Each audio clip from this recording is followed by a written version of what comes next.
మన ప్రభు అయిన యేసుక్రీస్తు నామములో మీ అందరిని కూడా దీవించిన దాకా వాక్యాన్ని చదువుకుందామండి. దేవునికి స్తోత్రాలు. ఏముందంటే మాటని తెలియపరుస్తున్నాడు. ఎందుకు ఈ సంగతి నీ హృదయంలో ఉద్దేశించుకొనుచున్నావు?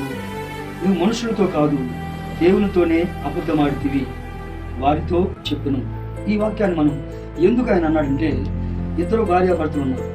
ఆ ఇద్దరు భార్యాభర్తలు పొలం అమ్మి, ఒక పొలాన్ని అమ్మి దేవుడికి ఇచ్చేస్తాం అనుకున్నారు. ఇది ఎన్ని లక్షలైనా కానీ దేవుడికి ఇవ్వాలనుకున్నాడు. కానీ ఎప్పుడైతే ఆ పొలం అమ్మారు, దేవుడు బేరాన్ని పంపించాడు. మరి మంచిగా వచ్చారు. అయితే మరి ఇన్ని లక్షలకు అమ్మారంట. అప్పుడు వాళ్ళకి అనిపించిందంట భార్యాభర్తలకి, ఇన్ని లక్షలు దేవుడికి ఇవ్వాలా, ఇన్ని లక్షలు దేవుడికి ఇవ్వాలనుకున్నారు. కానీ స్వంత దాచి పెట్టుకున్నారు, కొంత తీసుకొచ్చారు.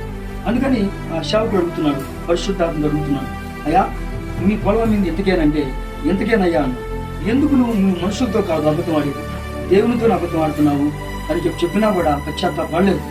కనుక ఆ విషయాల్లో భార్యాభర్తలు ఇద్దరూ చనిపోయారు. కానీ మనుషులతో మనం అబద్ధం ఆడొచ్చు, కానీ దేవుడితో మనం అబద్ధం ఆడకూడదని ఈ వాక్యాన్ని బట్టి అర్థమవుతుంది. అందుకని మనుషులకు అసాధ్యమైనది దేవునికి సమస్తము సాధ్యమే. హల్లెలూయా. దేవుడు దీవించుగాక.